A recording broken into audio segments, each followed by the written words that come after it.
नमस्कार एमपी, आप सभी का स्वागत है हमारे आज के सजीव फोन इन प्रोग्राम में। मैं हूं आपके साथ मोनिका। जैसा कि आप सभी जानते हैं कि आज का कार्यक्रम बेहद खास है, आज का दिन भी बेहद खास है। आज क्या दिन है, आज की क्या तिथि है, ये मैं आपको अवश्य ही बताऊंगी। आज का विचार क्या होने वाला है ये भी आपको बताऊंगी, क्योंकि एक अच्छे विचार के साथ ही हम कार्यक्रम की शुरुआत करते हैं, ताकि हमारा आने वाला जो दिन है उसमें हम कुछ खास और कुछ अलग करके दिखाएं। इसीलिए सबसे पहले देखते हैं कि क्या है आज की तिथि। आज की जो तिथि है वो बेहद खास है। आज की तिथि है विक्रम संवत 2079 के श्रावण मास की शुक्ल पक्ष की 12वीं तिथि, तदनुसार 9 अगस्त 2022। दिन है मंगलवार। आप सभी का ही दिन शुभ हो। मंगलवार का आज दिन है, हम सभी के मंगल की ही कामना करते हैं। लेकिन हमेशा ही हम एक विचार साथ में लेकर चलते हैं ताकि हमारा दिन अच्छा हो। और हमारा आज का जो विचार है वो बेहद खास है। वो दिया है डॉक्टर एपीजे अब्दुल कलाम जी ने, और वो कहते हैं कि हमें हमेशा ही अपनी पहली जीत के बाद आराम नहीं करना चाहिए, क्योंकि यदि आप दूसरे कार्य में असफल हो जाते हैं तो कई लोग आप पर उंगली उठाने लगते हैं और ये कहने लगते हैं कि आपकी जो पहली जीत थी वो सिर्फ आपका भाग्य थी। इसीलिए हमेशा ही हमें मेहनत करते रहनी चाहिए। मेहनत करेंगे तो हमें हमारी मंजिल की प्राप्ति अवश्य ही होगी। तो भाई, ये तो हो गया हमारा आज का विचार। लेकिन जिस आज की तारीख की हम बात कर रहे हैं, 9 अगस्त की हम बात करें, तो 9 अगस्त का दिन इतिहास में बेहद खास हो जाता है। तो आज का इतिहास क्या है, चलिए वो भी जान लेते हैं। आज का इतिहास बेहद खास है। आज ही के दिन मैं आपको बताना चाहूँगी कि जो ट्रेन लूटी गई थी, जो काकोरी कांड हुआ था, वो आज ही के दिन हुआ था। और मैं आपको आज के इतिहास की कुछ खास बातें बता दूं कि 1925 में प्रसिद्ध काकोरी कांड की घटना घटित हुई थी।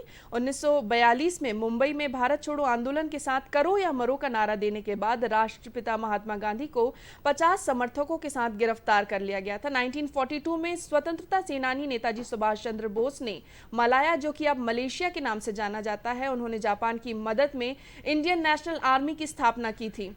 1945 में अमेरिका ने जापान के नागासाकी पर दूसरा परमाणु बम गिराया था। 1963 की यदि हम बात करते हैं तो रूस की राजधानी मॉस्को में परमाणु हथियार की परीक्षण प्रतिबंध संघ पर हस्ताक्षर करने वाला भारत पहला देश बन गया था। 1965 में सिंगापुर मलेशियाई संघ से अलग होकर स्वतंत्र राष्ट्र बना था। 1971 में भारत और सोवियत संघ ने 20 साल की अनाक्रमण संधि पर हस्ताक्षर किए थे। 71 में भारत पाकिस्तान मैत्री संघ पर हस्ताक्षर हुए थे। 73 की यदि हम बात करते हैं तो सोवियत संघ ने मार्स 07 का प्रक्षेपण किया था। 74 में वाटरगेट कांड का खुलासा होने पर अमेरिकी राष्ट्रपति रिचर्ड निक्सन ने त्यागपत्र दिया था और उपराष्ट्रपति जेरल्ड फोर्ड को राष्ट्रपति पद की शपथ दिलाई गई थी। और 96 की यदि हम बात करते हैं तो मास्टर ब्लास्टर सचिन तेंदुलकर को भारतीय क्रिकेट टीम का कप्तान आज ही के दिन चुना गया था। तो ये तो कुछ खास बातें हो गई आज के इतिहास की, इसलिए आज का दिन बेहद खास हो जाता है। करो या मरो का नारा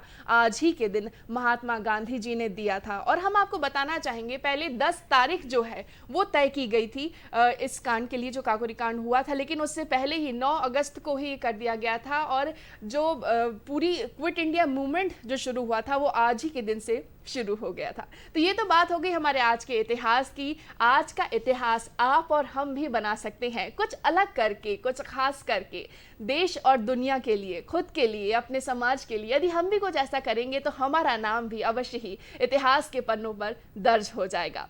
तो चलिए हम आपको बताते हैं कि हमारे फोन नंबर्स क्या है, ताकि आप जल्दी से नोट डाउन कर ले और हमारा आज का जो विषय है उससे संबंधित प्रश्न आप पूछ सकते हैं। हमारे फोन नंबर्स हैं 0755260049 और हमारा टोल फ्री नंबर है 1800233040। इन नंबर्स पर आप संपर्क कर सकते हैं और हमारे आज के विषय से संबंधित प्रश्न पूछ सकते हैं। हमारा विषय क्या है आज का? हमारा आज का विषय है सेवा ही संकल्प। आज हम इसी सेवा ही संकल्प के बारे में बात करने वाले हैं। और यदि आप भी कुछ जानना चाहते हैं, कुछ बताना चाहते हैं, तो आप पूछ सकते हैं। आपकी मुलाकात अब मैं करा देती हूं हमारे आज के विशेषज्ञ से। हमारे साथ आज कार्यक्रम में मौजूद हैं डॉक्टर गजेंद्र सिंह नारंग जी। नमस्कार सर, आपका बहुत बहुत स्वागत है कार्यक्रम में। नमस्कार मोनिका जी, और सभी दर्शकों को मेरा नमस्कार, प्रणाम। मैं आपको बता दूं कि यदि हम बात करें डिस्ट्रिक्ट गवर्नर की, तो सबसे कम उम्र के रोटरी क्लब की डिस्ट्रिक्ट गवर्नर आप बने। ये भी एक बहुत ही खास बात है आपकी, और आपके बारे में और भी कई सारी जानकारी हम देंगे। लेकिन मुलाकात कराते हैं हम आपकी हमारे आज के दूसरे खास मेहमान से। हमारे साथ आज मौजूद हैं सूफी सिंगर मोहम्मद अयूब गफूर जी। नमस्कार सर, आपका बहुत बहुत स्वागत है। आपकी आवाज़ जब आप सुनेंगे दर्शक, तो हम आपको बताना चाहेंगे कि बेहद खास आवाज़ है, और आपको आज कहीं ना कहीं लगेगा इनके गाने के ज़रिए, इनकी जो मीठे मीठे सुर हैं उन्हों के ज़रिए, कि हम आज कहीं ना कहीं हमने ईश्वर को प्रणाम किया, इबादत की है। तो चलिए, ये सारी बातें होंगी कार्यक्रम में, लेकिन थोड़ा सा जानते हैं कि आज का जो हमारा विषय है सेवा ही संकल्प, उसकी शुरुआत कैसे की नारंग जी ने, और कैसे रोटरी क्लब के बारे में भी हम उनसे जानेंगे। तो सर, सबसे पहले हम रोटरी क्लब की ही बात करना चाहेंगे कि रोटरी क्लब क्या है, इसकी स्थापना कब हुई? रोटरी इंटरनेशनल वर्ष 1905 में स्थापित हुआ, और पॉल हैरिस और उनके 3 मित्र जो कि अमेरिका में थे, उन लोगों ने मिलकर एक भावना जो फेलोशिप की है कि हमें मिलना चाहिए रेगुलर और कुछ करना चाहिए, इसको ध्यान में रखते हुए इसकी शुरुआत की। और देखते ही देखते यह पूरा रोटरी इंटरनेशनल वर्ल्ड का सबसे बड़ा एनजीओ बना। आप जानते होंगे कि जो पोलियो का प्रोग्राम चल रहा है उसमें इरेडिकेशन में रोटरी अंतर्राष्ट्रीय की अहम भूमिका है, और हम बहुत निकट हैं पूरे वर्ल्ड से, विश्व से पोलियो का निराकरण करने के लिए। तो इसकी स्थापना जब वहाँ से हुई, और ये लगभग आज की तारीख में 225 से अधिक कंट्रीज़ में है, और बहुत अच्छी बात है कि इसमें काफ़ी सारे सदस्य जो हैं वो भारत के निवासी हैं, और यहाँ भारत में और विशेष करके हमारे मध्य प्रदेश में रोटरी के अंतर्गत बहुत सारे सेवा के प्रकल्प किए जा रहे हैं। बिल्कुल, यानी कि पूरी तरह से समर्पित हैं लोगों की सेवा करने के लिए। सर, लेकिन कहीं ना कहीं कुछ होता है हमारे पास ऐसा घटित, तब हमें लगता है कि नहीं, इस क्षेत्र में कुछ कार्य करना चाहिए, हमारा भी कुछ योगदान है। तो आपने कब ऐसा सोचा, और आपके जहन में कब आया कि नहीं, मुझे इस संस्थान से जुड़ना चाहिए और मुझे भी कुछ करना चाहिए समाज के लिए? देखिए मोनिका जी, जहाँ तक मेरी पर्सनल व्यक्तिगत सवाल की बात होती है, तो मेरे पूरे परिवार में ही समाज सेवा रची बसी है। मेरे दादाजी हमारा जो गुरुद्वारा था उसके कई सालों तक अध्यक्ष रहे। मेरे फादर लायंस में काफ़ी सालों तक, 37 साल तक उन्होंने कार्य किया। मदर जो है वो लायंस में रहीं, पंजाबी सोशल महिला की अभी वो सेक्रेटरी हैं। तो बचपन से ही हमने देखा कि अगर पारिवारिक कार्यक्रमों के अलावा हमने कुछ किया तो इन्हीं सब चीज़ों को देखा, और इस तरह से हमारे अंदर रच बस गया।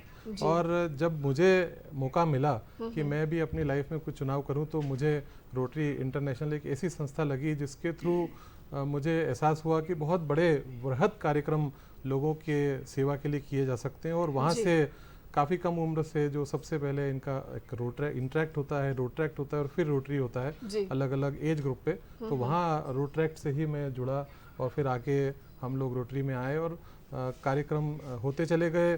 सेवा का जज्बा दिल में जब होता है तो यह नहीं देखा जाता कि हम कार्य की कितने बड़े और कितने छोटे करेंगे, बस करना होता है और शुरुआत हो जाती है। क्या बात है, यानी कि शुरुआत हो जाती है, बस हमें थोड़ा सा इनिशिएटिव लेने की आवश्यकता होती है। यदि हम सोचते हैं कि हाँ मैं कर सकता हूँ, तो सच में आप कर सकते हैं, आप ज़रूर करेंगे और कुछ ऐसा करके दिखाएंगे, अलग करके दिखाएंगे, तो आपको आपके मंजिल की प्राप्ति अवश्य ही होगी। इसीलिए तो कहते हैं कि you can do it and you will do it. इसलिए आपको हमेशा ही अग्रसर रहना चाहिए अपने कार्यों की ओर। आइए अब बात करते हैं हमारे जो दूसरे एक्सपर्ट हैं, तो देखते हैं, उनसे बात करते हैं और जानते हैं उनसे कि किस तरह से उन्होंने संगीत के सफ़र की शुरुआत की थी। तो सर अयूब जी, मैं आपसे जानना चाहूँगी कि आपके संगीत के सफ़र की शुरुआत कैसे और कब हुई?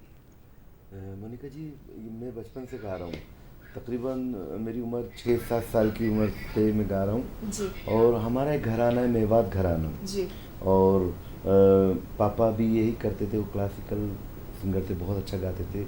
उनके पापा ये करते थे, विरासत में वो धीरे धीरे तो एक वो क्लासिकल गाते थे, और हमारे ख़ानदान में सब अपने अपने हिसाब से गाते हैं।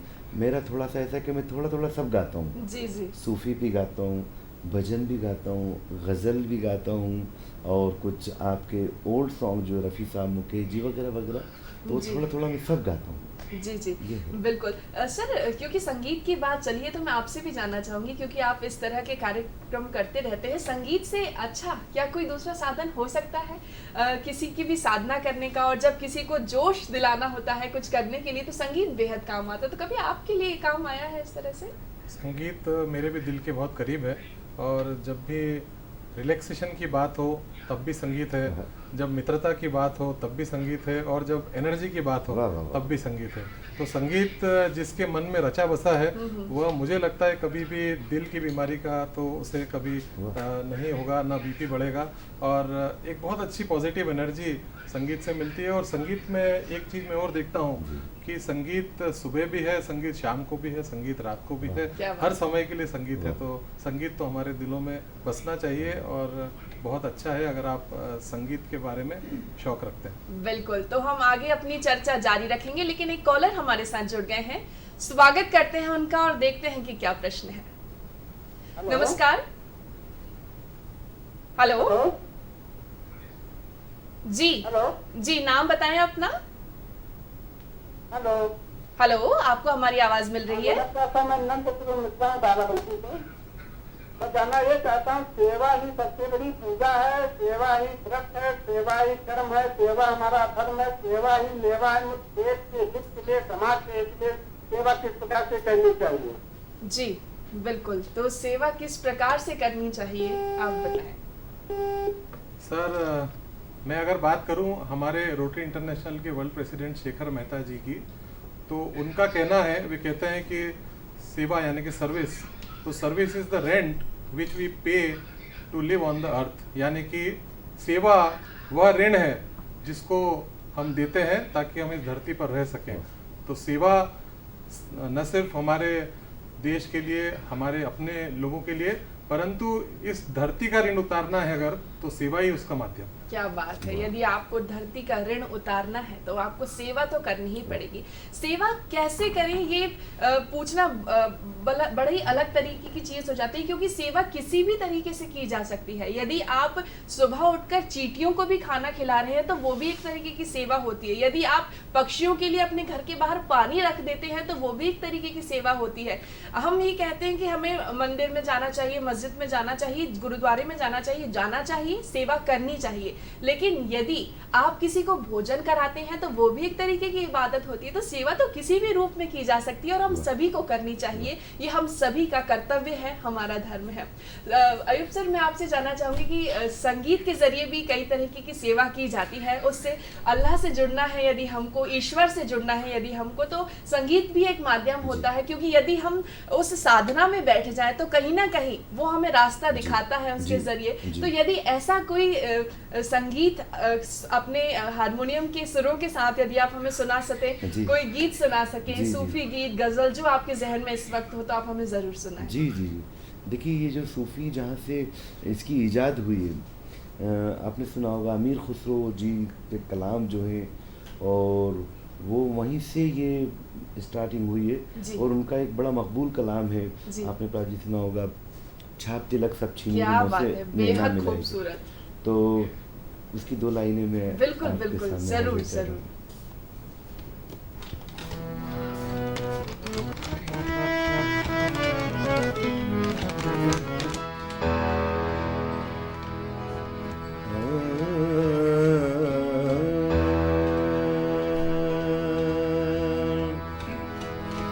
अपनी छब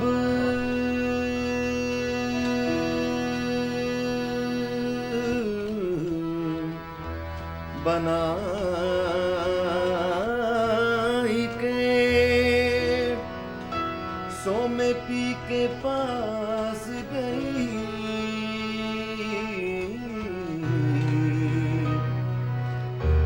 जब छब देखी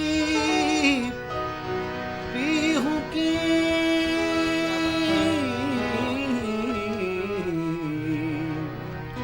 सो मैं अपनी भूल गई, तो छाप तिलक सब छीन रे मोसे लेना मिलाए के, छाप तिलक सब छीन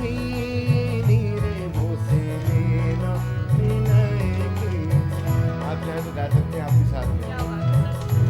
आप तिलक सब चीनी रे मुझसे लेना मिलाएंगे, लेना मिला के मुझसे लेना मिलाएंगे, लेना मिला के मुझसे लेना मिलाएंगे, लेना रे लेना रे लेना रे लेना रे लेना रे लेना। ऐरी सखी में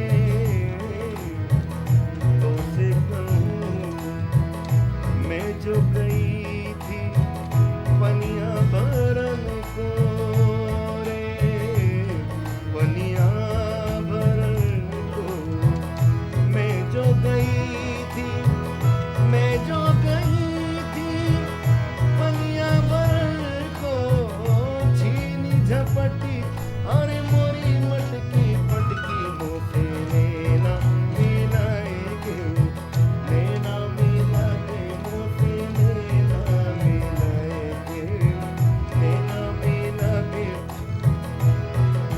खुसरो रेन सुहाग की जागी पी के संग, खुसरो रेन सुहाग की जागी पी के संग, तन मेरो मन पीहू तो दौबे एक रंग, बल बल जाऊं मैं तोरे रंग रजवा, बल बल जाऊं मैं तोरे रंग रजवा, बल बल जाऊं मैं तोरे रंग रजवा, मैं तोरे रंग रजवा, मैं तोरे रंग, बल बल जाऊं मैं तोरे रंग, बल बल जाऊं।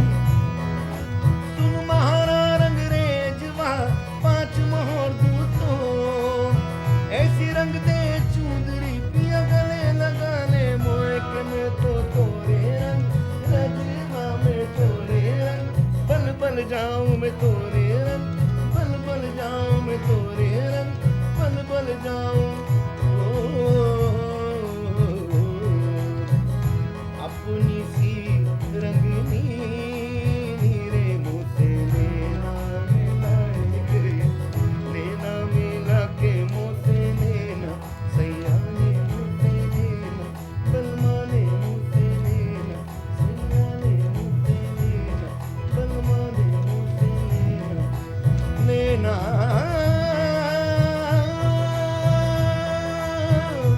लेना रे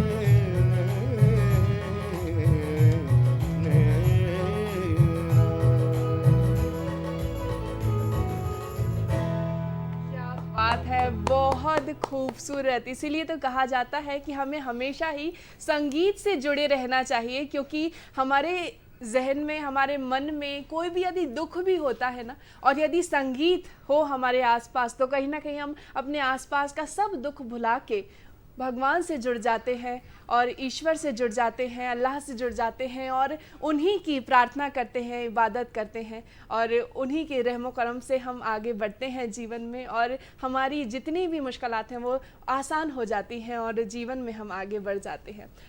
सर, मैं आपसे जानना चाहूँगी कि आप हमें बताइए, कई सारी ऐसी चीज़ें आती होंगी आपके सामने जिनका सामना आपको करना पड़ता होगा, कई सिचुएशंस ऐसी आती हैं जब लोगों को समझाना पड़ता होगा कि यहाँ से अभी आपको बाहर निकलना है, क्योंकि जिस तरह से कार्य आप करते हैं, तो आप कैसे लोगों को समझाते हैं और कैसे उन्हें वहाँ से उनकी मुश्किलों से बाहर निकालते हैं?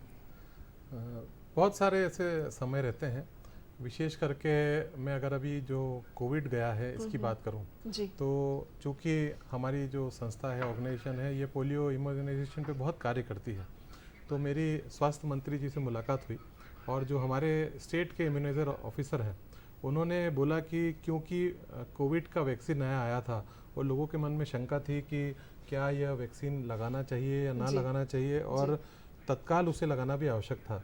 तो स्वास्थ्य मंत्री जी ने बोला कि आप रोटरी के अभी गवर्नर हैं, तो मैं चाहता हूं कि इसे कैसे भी करके जल्दी से जल्दी हम पूरे प्रदेश में एक पॉजिटिविटी के साथ लेकर आएँ कि इम्यूनाइजेशन जो होगा, वैक्सीन जो लगेगी, इससे आपका फ़ायदा है, आपको लगने से समाज को फ़ायदा है, नहीं फैलेगा।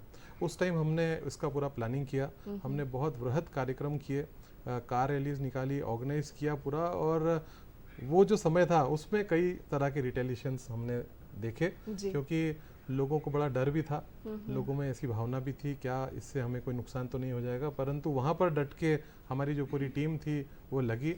एक पॉजिटिव मैसेज के साथ में पूरे प्रदेश में इम्यूनाइजेशन का कार्यक्रम चला, और देखिए आज ये समय है कि हम अपने प्रदेश को, देश को कोविड से मुक्ति दिला पाए हैं। यह पूरा जो समय था सभी के लिए दुख वाला था, परंतु इसी जो जज्बे के साथ में जब कार्य किया जाता है तो निश्चित सफलता प्राप्त होती है। बिल्कुल सही कहा आपने, पूरे जज्बे के साथ यदि कोई काम किया जाए तो उसमें सफलता हमें ज़रूर ही प्राप्त होती है। और हमारा भी यही प्रयत्न रहता है कि हर रोज़ हम आपके सामने एक ऐसा नया विषय लेकर आएँ जिस पे हम बातचीत करें, आपको जानकारी दें, और कहीं ना कहीं आपको उस जानकारी का लाभ अवश्य ही हो। नमस्कार एम पे ऐसा कार्यक्रम है जो सोमवार से शुक्रवार हर रोज़ 12 बजे से 1 बजे तक आता है। लाइव कार्यक्रम है, इस कार्यक्रम में आप फ़ोन कॉल भी कर सकते हैं और उस दिन का जो विषय रहता है उस विषय से संबंधित प्रश्न भी पूछ सकते हैं हमारे एक्सपर्ट्स से। और यदि आज भी आप कोई प्रश्न पूछना चाहते हैं हमारे एक्सपर्ट से तो आप ज़रूर ही पूछ सकते हैं। हमारे फ़ोन नंबर्स आप टीवी स्क्रीन पे देख पाएंगे, और मैं भी आपको बता दूं हमारे नंबर्स हैं 0755266049 और हमारा टोल फ्री नंबर है 1800233040। इन नंबर्स पर आप संपर्क कर सकते हैं और हमारे आज के विषय से संबंधित प्रश्न अवश्य ही आप पूछ सकते हैं। हम हमेशा देखते हैं कि जब भी सेवा की भाव आता है, सेवा की भावना आती है, या हम कुछ करना चाहते हैं तो हमारे दिमाग में पहले यही चलता है कि हम पहले अपने लिए कुछ कर लें, अपने परिवार के लिए कुछ कर लें, और जब हमारे रिटायरमेंट की एज आएगी उसके बाद हम 60 ईयर्स 65 ईयर्स के बाद हम समाज के लिए कुछ करने के लिए निकलेंगे। लेकिन सर हम देखना चाहते हैं कि आपने शुरू से ही इसकी शुरुआत कर दी थी और अपनी जो निजी ज़िंदगी है उसको साथ में रखते हुए आपने पैरेलली ये सेवा का जो भाव है आपके अंदर ये आ गया था और आप इसके लिए कार्य करते रहे। तो ये सारी चीजें आपके मन में कैसे आई, कैसे बैलेंस किया आपने इन चीजों को? देखिए, मैं छात्र हूँ मैनेजमेंट का, मैंने MBA भी मैनेजमेंट फाइनेंस में किया और साथ में PhD भी की है जी। तो जीवन प्रबंधन जो है वह हम सभी की लाइफ में अति आवश्यक है। और कहा जाता है ना कि अगर हम रात भर अगर बिस्तर को लगाएंगे तो सोएंगे कब? तो कहीं ऐसा ना हो कि हम इंतज़ार करते रह जाएं और वो समय निकल जाए जब किसी व्यक्ति को हमारी आवश्यकता हो, क्योंकि सेवा तब नहीं करना चाहिए जब आपकी इच्छा हो, सेवा तब करना चाहिए जब किसी को ज़रूरत हो और आप उसकी ज़रूरत उस समय पूरी कर पाएँ। जहाँ तक मेरा सवाल है, मैंने अपनी लाइफ को अलग अलग सब्जेक्ट्स और उनमें बांटा है जी। हम एजुकेशन होती है व्यक्ति की, उसके बाद वह अपने परिवार में पहले एंटरप्रेन्योरशिप हो या आप फाइनेंशियल इंडिपेंडेंस की बात करें वो होती है, उसके बाद वह पारिवारिक संबंधों में आता है, फिर आगे बच्चे होते हैं, उनकी फ्रीडम, उनकी लायबिलिटी, और उसके बाद व्यक्ति सोचता है कि अब मैं इन सब से पूरा हो चुका हूँ तो शायद अब मुझे समाज के लिए कुछ करना है। परंतु आज की तारीख में जो ज़िंदगी है, जिस तरह के तनाव हैं और इतनी सारी बॉन्डिंग्स हैं कि शायद वो समय व्यक्ति जुटा ही नहीं पाता और उसके बाद फिर उसकी खुद की फिजिकल इलनेस वगैरह हो जाती हैं।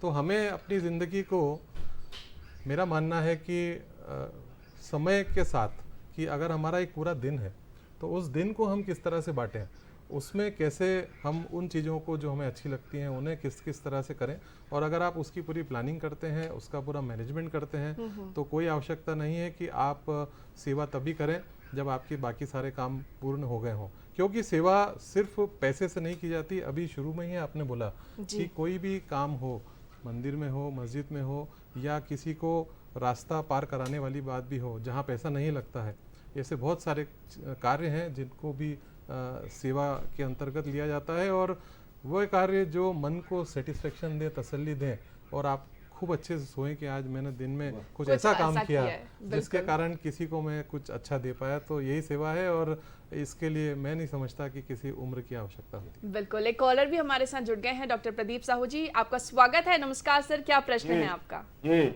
नमस्कार मैडम, मैं भोपाल से डॉक्टर प्रदीप साहू बोल रहा हूँ जी। मैं ये पूछना चाहता हूँ पापा जी से कि वर्तमान परिवेश में इस विषय पर चर्चा करना कितना प्रासंगिक है।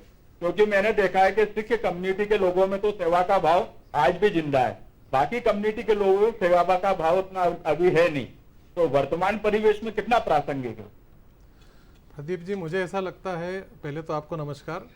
मुझे ऐसा लगता है कि वर्तमान जो समय है इसमें अगर सेवा का भाव हर व्यक्ति के मन में आ गया और हम एक दूसरे के प्रति उसे रिलीजन के तौर पे या किसी और तरीके से या बड़ा छोटा या पैसे के अंदर अगर नहीं तोलते हैं और मन में एक भाव रखते हैं कि हम सभी जो हैं वासुदेव कुटुंबकम जिसे कहा जाता है उसके तहत हैं, हम सभी एक राष्ट्र में हैं, सभी यहीं के बच्चे हैं और एक दूसरे के साथ मिलके हमें जीना है, तो शायद यह हमारे देश के लिए और विश्व के लिए आज की अहम ज़रूरत है। और इसलिए मुझे लगता है कि सेवा आज का कार्यक्रम में जो आपने प्रश्न किया उसमें सबसे अधिक आवश्यकता है इसी समय। बिल्कुल, तो मुझे पूरी उम्मीद है कि आपको आपके प्रश्न का उत्तर अवश्य ही मिल गया होगा। मैं आप सभी को बताना चाहूँगी कि आगामी 14 अगस्त से एक सीरियल शुरू हो रहा है DD1 पर, बेहद खास है, स्वराज उस सीरियल का नाम है। रात 9 बजे आप इस सीरियल को देख पाएंगे। इस सीरियल से संबंधित माननीय गृह मंत्री अमित शाह जी ने एक बाइट दी है। मैं हमारे प्रोड्यूसर सर से निवेदन करना चाहूँगी कि कृपया आप वो बाइट चलाएँ और हमारे दर्शकों को उसके बारे में अधिक जानकारी मिले।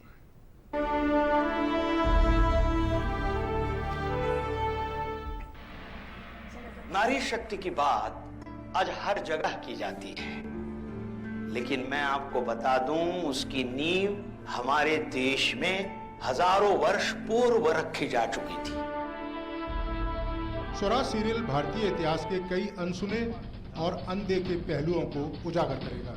इसमें 15वीं सदी से भारतीय स्वतंत्रता संग्राम के संघर्षों की गाथा को दर्शाया गया है। विशेष तौर पर ऐसे गुमनाम नायकों नायिकाओं की कहानियां जिनके बारे में लोगों को ज्यादा नहीं पता। अब इन पुर्तगालियों को एक और एक दो नहीं, एक और एक 11 बनकर दिखाएंगे। 14 अगस्त से दूरदर्शन पर शुरू हो रहे स्वराज का शुक्रवार को शुभारंभ और स्पेशल स्क्रीनिंग की गई। यही है आपके मित्र। रानी बक्का, जैसा आप समझ रही वैसा तो कुछ भी नहीं है।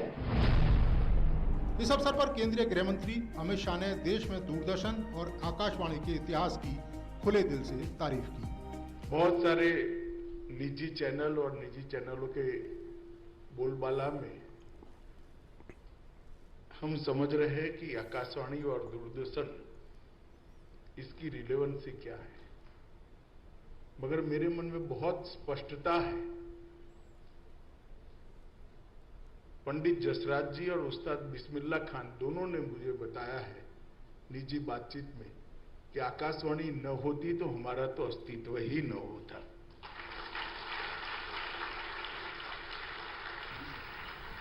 और दूरदर्शन ने भी अनेक विध कार्यक्रमों के माध्यम से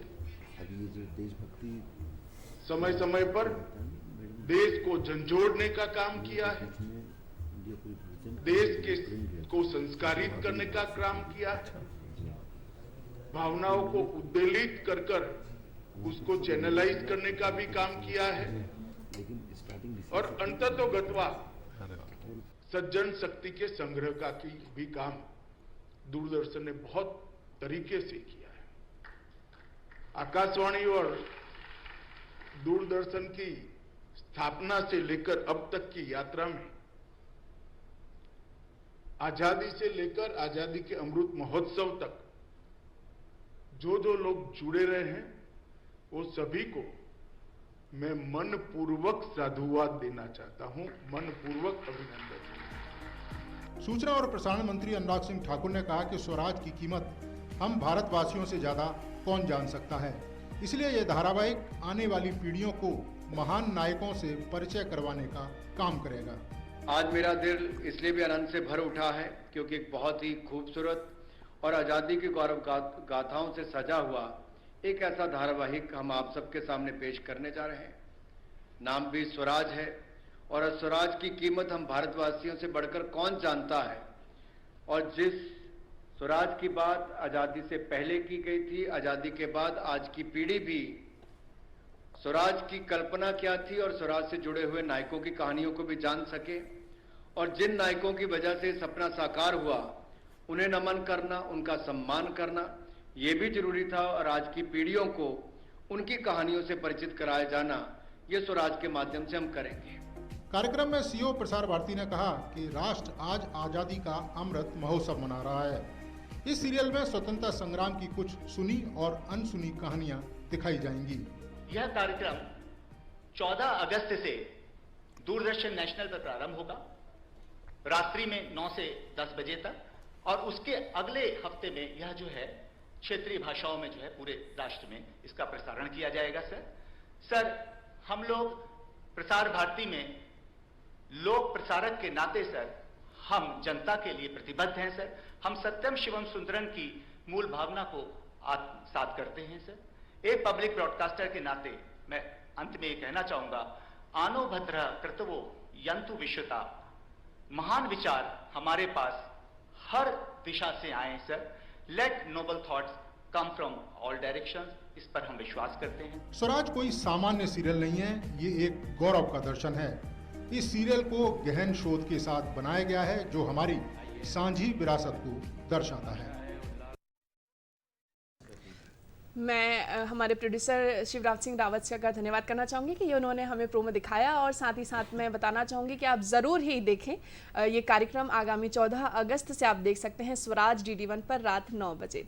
कार्यक्रम नमस्कार MP में आपका मैं पुनः स्वागत करना चाहूँगी और आप सभी को बताना चाहूँगी कि नमस्कार MP कार्यक्रम आप सोमवार से शुक्रवार हर रोज़ देख सकते हैं, और 12 बजे से 1 बजे तक 1 घंटे का ये कार्यक्रम रहता है। सजीव फोन इन कार्यक्रम है, तो इस कार्यक्रम के दौरान आप प्रश्न भी कर सकते हैं और उस दिन का जो विषय रहता है उससे संबंधित आप प्रश्न भी पूछ सकते हैं। आज भी आप कॉल कर सकते हैं, और हमारा आज का विषय है सेवा ही संकल्प, जिसमें हम बात कर रहे हैं हमारे आज के विशेषज्ञ से। तो आइए दोबारा बात करते हैं और जानते हैं उनके बारे में, उनके जीवन के बारे में। सर आपने हमें बताया कि आपकी जो पूरी फैमिली है वो इसी तरह के कार्य में जुड़ी हुई है शुरू से ही, तो आप क्या सोचते हैं कि क्या सबको, क्योंकि प्रश्न भी इस तरीके के आ रहे हैं कि सेवा भाव कैसे करना चाहिए, कैसे होना चाहिए, तो शुरू से यदि किसी को सेवा भाव सिखाना हो तो अपने घर से ही इसकी शुरुआत कैसे करनी चाहिए? देखिए, सबसे पहले हम अगर घर से शुरुआत की बात करें तो हमारे साथ घर पे मेड सर्वेंट्स होती हैं, हमारे बिजनेस में हम जाते हैं तो एम्प्लॉयज़ होते हैं। सबसे पहले उनका ध्यान रखिए, क्योंकि वे हमारा ध्यान रखते हैं और उनके हम ही हैं, तो वो सेवा सबसे पहली होती है जो घर के अंदर होती है। उसके बाद आप जब घर से बाहर निकलते हैं तो वे ऐसे लोग जिन्हें आपको लगता है कि आप अपनी मदद से उनका कुछ हित कर पाएंगे, छोटी छोटी चीज़ें होती हैं। बिल्कुल, आपकी कई सारी तस्वीरें भी इस वक्त हमारे दर्शक देख पा रहे हैं टीवी स्क्रीन पर, और जैसा कि आपने कहा कि हमारे घर के जो लोग रहते हैं, हमसे जुड़े हुए जो लोग रहते हैं, जो हमारे लिए कार्य कर रहे हैं, हमें उनका भी बेहद खासा ख्याल रखना चाहिए। यदि हम उनका ख्याल रखेंगे तो कहीं ना कहीं जो कहते हैं ना कि हमें जो आशीर्वाद मिलता है वो हमारे लिए बहुत फलता फूलता है, और उसी से हम बहुत कुछ ऐसा कर पाते हैं दुनिया के लिए, समाज के लिए, जो हमें कहीं ना कहीं आगे जाके नाम और शोहरत ज़रूर ही दिलवाता है। जैसा कि हम सभी जानते ही हैं कि अगस्त का महीना चल रहा है। अगस्त का महीना हम सभी के लिए बेहद खास रहता है। हम सभी स्वतंत्रता दिवस मनाते हैं, और इस बार का जो स्वतंत्रता दिवस है वो बेहद खास है, क्योंकि हम सभी मना रहे हैं अपना 75वां और 76वीं की शुरुआत हम करने जा रहे हैं, तो बेहद खास हो जाता है। आज़ादी का अमृत महोत्सव हम मना रहे हैं, और इसीलिए हमारे माननीय प्रधानमंत्री श्री नरेंद्र मोदी जी ने भी अपने इस बार के कार्यक्रम मन की बात में कहा था कि हम सभी को 13 से 15 अगस्त तक अपने घरों पर तिरंगा फहराना है। इसीलिए हम सभी उनकी बात माने और हम अपना जो 15 अगस्त है उसे बेहद खास तरीके से मनाएं। 13 से 15 अगस्त तक अपने घरों में झंडा लहराएं, और साथ ही साथ झंडे में भी कई सारे जो नियम हैं उसके थोड़े से चेंज कर दिए गए हैं, क्योंकि बहुत महत्वपूर्ण भूमिका निभाता है हमारा तिरंगा हम सभी के जीवन में। लेकिन उसे शाम को सूर्यास्त के बाद हम नहीं फहरा सकते, लेकिन इन 3 दिनों के लिए हमें ये छूट भी मिल गई है, हम उसे फहरा सकते हैं। इसीलिए झंडा ज़रूर फहराइएगा, और फहराने के बाद उसे बड़ी ही इज्जत के साथ 15 अगस्त की शाम को आप निकाल सकते हैं और अपने घरों में सुरक्षित रख सकते हैं। और आपको यदि झंडा खरीदना है, कहाँ मिल रहा है, किस साइज़ का लगाना चाहिए, तो बिल्कुल परेशान मत हो, हमारे पोस्ट ऑफिस से जाकर आप ये झंडा ले सकते सकते हैं, बहुत ही कम मूल्य पर 20 से 25 रुपए की कीमत पर ये झंडा मिल रहा है। तो ज़रूर इस अभियान में शामिल होइए। और यदि आपको इससे संबंधित अधिक जानकारी चाहिए तो हर घर तिरंगा वेबसाइट पर आप जा सकते हैं, वहां पर अधिक जानकारी आपको मिल जाएगी। अपने झंडे के साथ फोटो खींचकर वहां अपलोड कर आप एक सर्टिफिकेट भी डाउनलोड कर सकते हैं, जो हम सभी के लिए बड़े ही गौरव की बात होगी।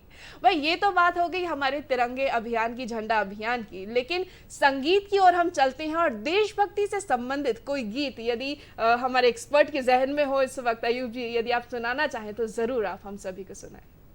मोनिका जी बहुत अच्छी बात कही आपने, क्योंकि ये देशभक्ति वाली जो बात आई, एक सॉन्ग आपने सुना होगा जी, जी आपने भी कई बार सुना होगा, होठों पे सच्चाई रहती है जहाँ दिल में सफाई रहती है, बिल्कुल बेहद खूबसूरत। हम उस देश के वासी हैं जिस देश में गंगा बहती है। तो आपकी दुआ से मैं अभी पिछले कुछ साल पहले यूक्रेन गया था जी जी। और वहाँ पर एक प्रोग्राम था 15 अगस्त का ही। अच्छा जी हाँ, तो उसमें सब मिला जुला प्रोग्राम था, तो हमने उस प्रोग्राम की स्टार्टिंग इस गाने से की थी। क्या बात है। और वो जो गाना जब वहाँ गाया था ना, जो फील उस वक्त मुझे आया था मैं आपको बयान नहीं कर सकता हूँ। जबकि 50 बार पहले भी गाया था और आपने भी सुना होगा, लेकिन ये गाने की अहमियत वहाँ पर पता चली उस मुल्क में जाके कि हम उस देश के वासी हैं। तो मैं आपको एक अस्थायी कंतरा सुनाता हूँ।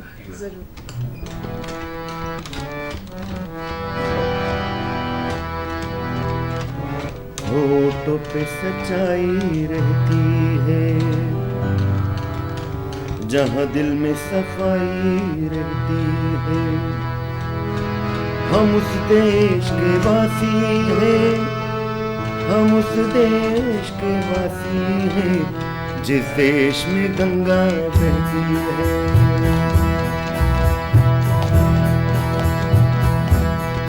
होठों पे सच्चाई रहती है जहाँ दिल में सफाई रहती है, हम उस देश के वासी हैं, हम उस देश के वासी हैं जिस देश में गंगा बहती है।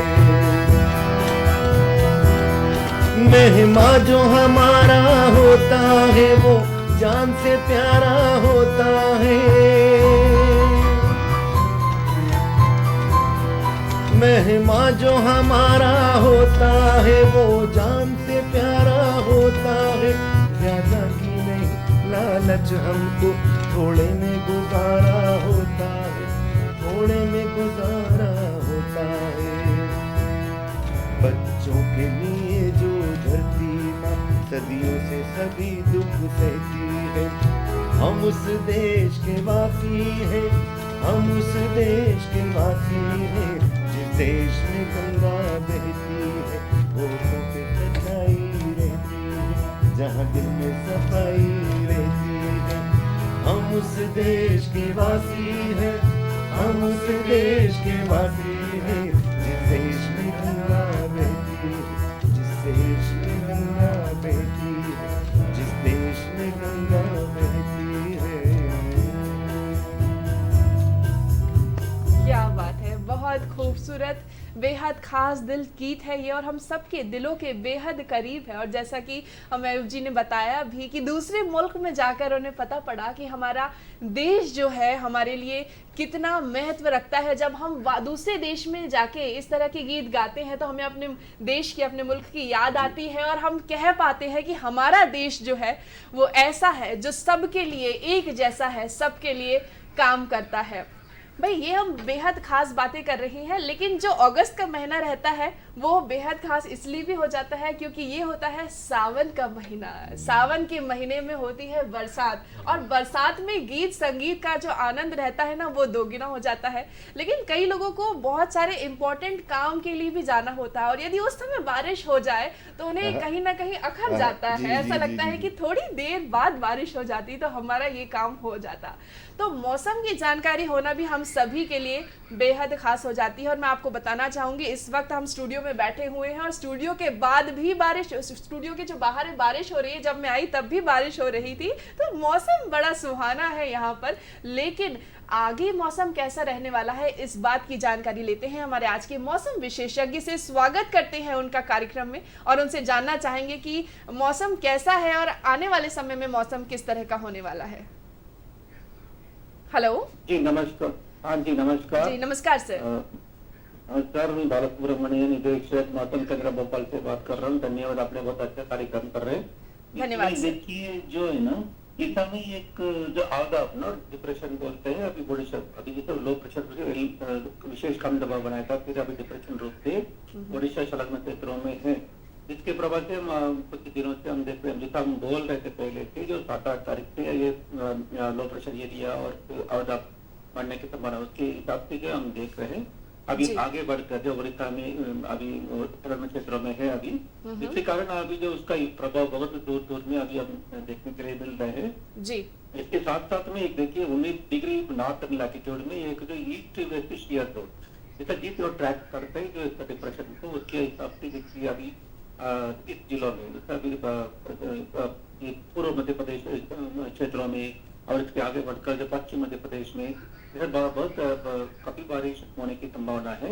इसके अनुसार जैसा हम देख रहे हैं कि अगले 5 दिनों में अधिकतर स्थानों पर मध्य प्रदेश में जो है अधिकतर स्थानों पर बारिश मिलने की संभावना है। और इसके साथ साथ हम चेतावनी भी जारी इशू किया था इसमें। हेलो हाँ इसमें देखिए ऑरेंज हेलो वॉइस क्लियर है ना, मेरा वॉइस क्लियर है ना? हाँ हाँ जी जी आपकी आवाज क्लियर है सर जी, हम आपको सुन रहे हैं। अलर्ट जो थे हेवी टू वेरी हेवी, मतलब बारिश से अति भारी वर्षा, जैसा अभी ये ताजदार अलीराजपुर में पश्चिम मध्य प्रदेश में बहुत काफी सारा जिलों में, दार में, अलीराजपुर में, भदवानी में, खंडवा में और जो ये खरगोन, ये सारे जो जब वो अभी नर्मदा, इसके साथ साथ एक अपना नर्मदापुरम डिवीजन में भी मतलब बारिश से अति भारी वर्षा 1 से 2 स्थानों पर होने की संभावना है। और इसके साथ साथ ये इसमें सारे जो पश्चिम मध्य प्रदेश के सारे जो जिलों में ऑरेंज अलर्ट इशू किया था आज के हिसाब से, आज हम लोग इशू किए हैं। और इसके साथ साथ जो अभी पूर्व मध्य प्रदेश में जो येलो अलर्ट, जैसे शहडोल डिवीजन के सारे जो जिले, जैसे अभी उमरिया है, अनूपपुर, शहडोल और डिंडोर, ये सारे जो जिलों में 1 से 2 स्थानों पर जो है ना भारी वर्षा होने की संभावना है। इसके साथ साथ में जबलपुर में जो काफी सारे जिलों में, जैसे कटनी में, छिंदवाड़ा, बालाघाट में, सिवनी और जो मंडला, ये सारे जो जिलों में 1 से 2 स्थानों पर भारी वर्षा होने की संभावना है। और सागर जिलों में, दमोह में येलो अलर्ट जारी किया था।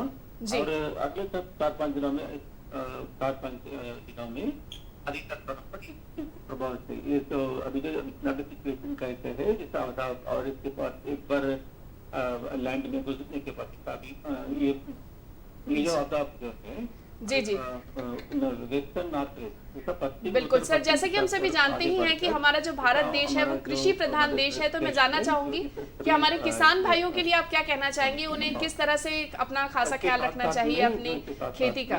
बिजली समस्या देखिए आजकल जो है ना दूध भी कुछ देखने के लिए मिल रहा है, इसके कारण गरज और बिजली की संभावना। ओके धन्यवाद सर, आप इतनी जानकारी आपने दी, आपका बहुत बहुत धन्यवाद। और चूंकि हम संगीत का जो माहौल है वो पूरा बना हुआ है, हम चाहते हैं इस माहौल से हम दूर नहीं जाएं, तो हम आयुब जी आपको फिर से हम चाहेंगे कि आप कुछ ना कुछ हमें जरूर सुनाएं, क्योंकि सावन से संबंधित बात चल रही है, मौसम से संबंधित बात चल रही है, तो यदि सावन का कोई गीत हो जाए इस वक्त, आपके जहन में कोई गीत हो ऐसा, तो आप हमें जरूर सुनाएं।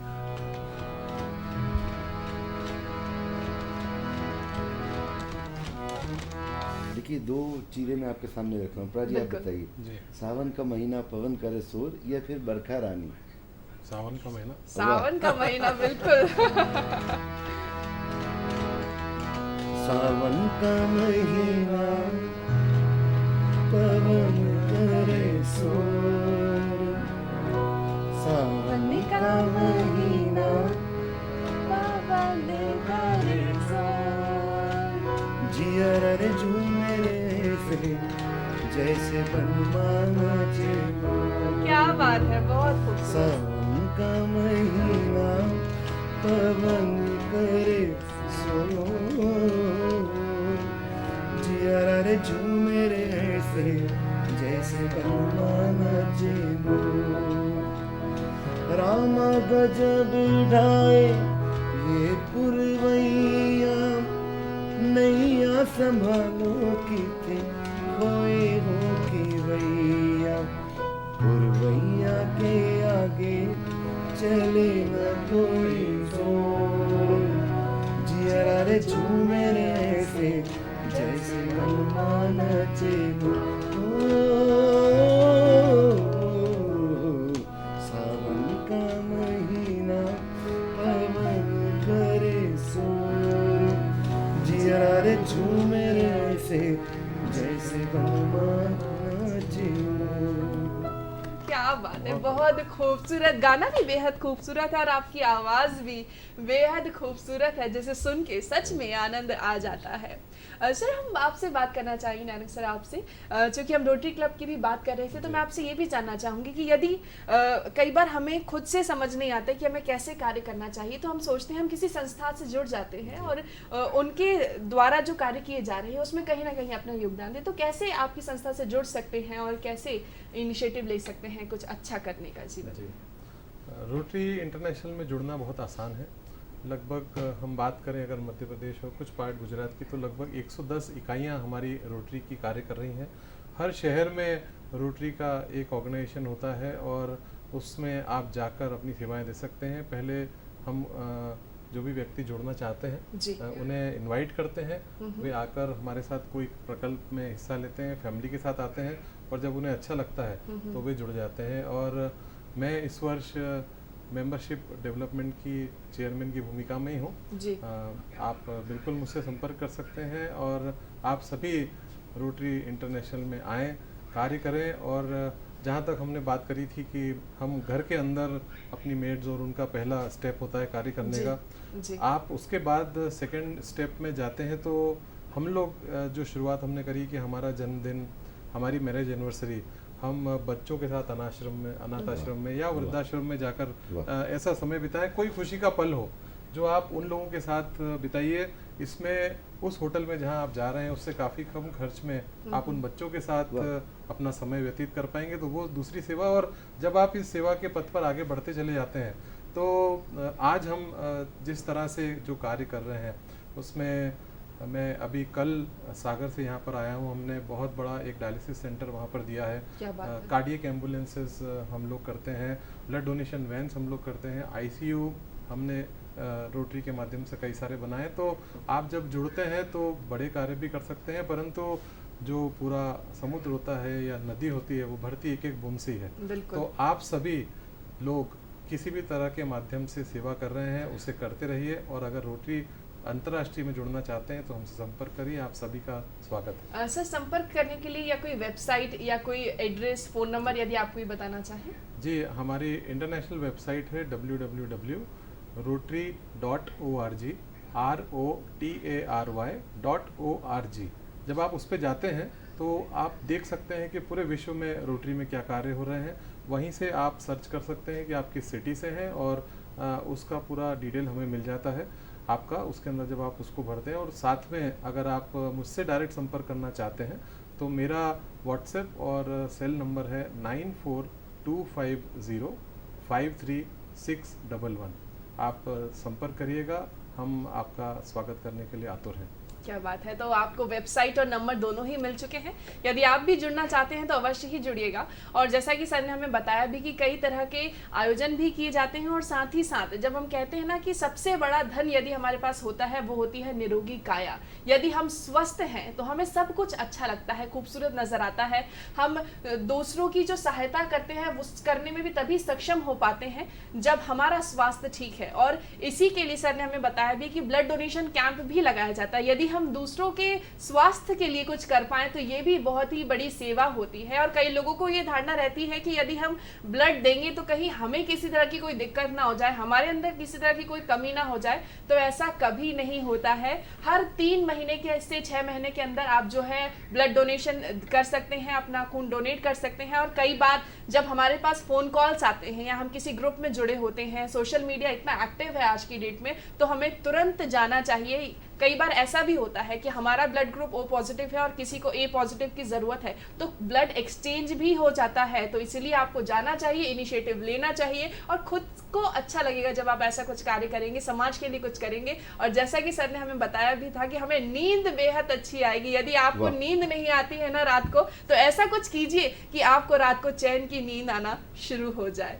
नानी सर, क्या कहना चाहेंगे आप, क्योंकि कई बार हम देखते हैं कि कोविड के काल में आपने बेहद मदद की है सभी की, और इस तरह के दूसरे कार्य भी होते हैं। जब हम मौसम की बात कर रहे हैं तो कई जगह बाढ़ आ जाती है, पानी बहुत ज़्यादा भर जाता है, वहाँ से भी लोगों को निकालना होता है। तो इस तरह के कार्यों में कौन कौन से कार्य करते हैं, आपकी संस्थान किस तरह के कार्य करती है और कैसे लोगों को बताती समझाती है कि कैसे उन्हें इन चीज़ों से बाहर निकलना है? मोनिका जी, रोटरी अंतर्राष्ट्रीय के अंदर बहुत सारे अलग अलग सब्जेक्ट्स हैं। इसमें हम लोग विशेष रूप से जो कम्युनिटी सर्विस है उस पर कार्य करते हैं। जो आपने बताया आपदा प्रबंधन, इसमें जब बाढ़ आती है तो इसके लिए शेल्टर बॉक्स उपलब्ध रहते हैं। और सबसे अच्छी बात रोटेरियंस में मैंने ये देखी कि वे हमेशा कहीं पर भी कोई आपदा आती है तो सर्विस अबो सेल्फ के नारे के साथ खड़े होकर कार्य करने के लिए हमेशा तैयार रहते हैं। हम बात करें अभी जो NCERT ने एक सॉफ्टवेयर एजुकेशन का लॉन्च किया है, उसे पूरा रोटरी द्वारा बनाया गया है और उसके थ्रू पूरे ग्राफिक्स के साथ में हर सरकारी स्कूल में उसे पहुंचाने के लिए रोटरी तत्पर है। तो हम लिटरेसी की बात करें, हम बड़े प्रोजेक्ट्स की बात करें, हम सबसे बड़ी बात जो पोलियो की हमने करी थी कि उसके इरेडिकेशन में रोटरी अहम भूमिका निभा रहा है।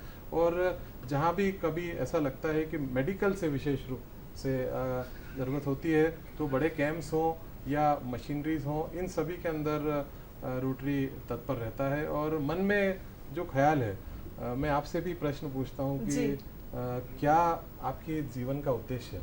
आप बताइए कि क्या आप जीवन में क्या करना चाहते हैं, आपका उद्देश्य क्या है, अंतिम उद्देश्य क्या है? बिल्कुल, अंतिम उद्देश्य यही है कि जब आंखें बंद हो उस समय ये लगे कि हाँ, मैंने कुछ किया है, मेरा जो जन्म है वो साकार हुआ है और मैं कुछ करके इस जीवन से जा रही हूँ। यही आंखें बंद होते समय ये ख्याल होना चाहिए। जी मोनिका जी, मैं अभी योग में MA भी कर रहा हूँ और मैंने उसमें बड़ी अच्छी चीज़ देखी। जब मैं सांख्य योग पढ़ रहा था तो उसमें लिखा था, और साथ में अष्टांग योग में जो लिखा है कि यम नियम आसन प्रत्याहार धारणा ध्यान समाधि, तो ये जो पूरी साइकिल है जीवन की, यह इसका अंत जो समाधि पर जाके होता है। और हम सभी बोलते हैं कि मोक्ष की प्राप्ति हमारा प्रथम लक्ष्य होना चाहिए। और मैं इसको जोड़ता हूँ सेवा से, क्योंकि 2 तरह के हमारे ग्रंथों में मोक्ष बताए गए हैं। एक मोक्ष वह जब हम उसे अच्छे कार्य जीवन में करते हैं और मनोपरांत प्राप्त होता है, और दूसरा मोक्ष जो है वह सदैव मोक्ष होता है। यानी कि जब हम अपने सारे कार्य तो करते हैं परंतु जब सेवा के कार्य करते हैं तो वो मोक्ष ऊपर वाले का दिया हुआ होता है और उन लोगों को प्राप्त होता है जो कि सेवा कर पाते हैं किसी और की। तो हम जीते जी अगर सेवा कर रहे हैं तो हमें किसी बात के मोक्ष की आवश्यकता नहीं है, यही मोक्ष है। बिल्कुल, मुझे लगता है सर का संदेश भी यही है कि सेवा ही है जिसके जरिए आपको मोक्ष मिलता है, तो आपको सेवा जरूर करनी चाहिए। सर, क्योंकि समय हमारे पास थोड़ा कम है तो जाते जाते मैं चाहूंगी यदि कोई गीत आपके जहन में हो और देशभक्ति खास करके यदि 1 मिनट में 1.5 मिनट में हम उसे समाप्त कर सकें, इस कार्यक्रम की क्लोजिंग उसी गीत के साथ कर सकें, तो मैं चाहूंगी कि आप वो गीत अवश्य ही दें।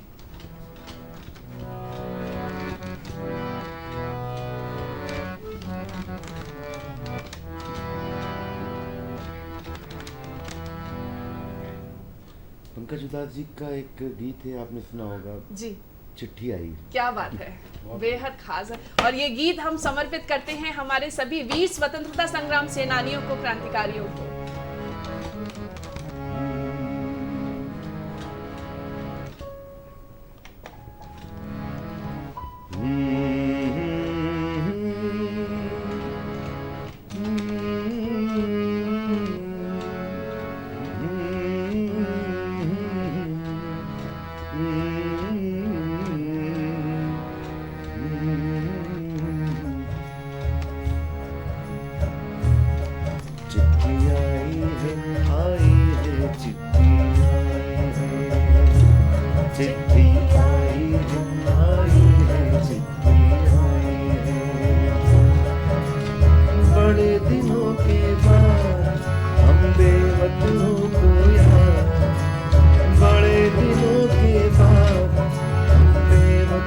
खोया वतन की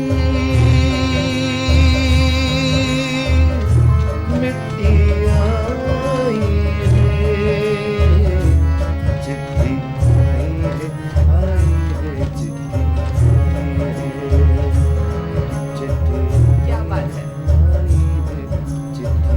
बेहद खूबसूरत गीत चिट्ठी आई है और ये गीत बेहद खास था। मैं आप दोनों को धन्यवाद करना चाहूँगी, आप समय निकाल कर यहाँ पर आए और बहुत कुछ खास हमने आज किया। मुझे पूरी उम्मीद है हमारे दर्शकों को ये कार्यक्रम बेहद पसंद आया होगा। आप सभी को शुभकामनाएं देना चाहेंगे और साथ ही साथ आपसे यही कहना चाहेंगे, जो गीत था हमने सभी वीर स्वतंत्रता संग्राम सेनानियों को, हमारे वीर जवानों को समर्पित किया और आज के कार्यक्रम को इसी गीत के साथ हम विराम देते हैं। हमें अनुमति दीजिए। नमस्कार एमपी। नमस्कार।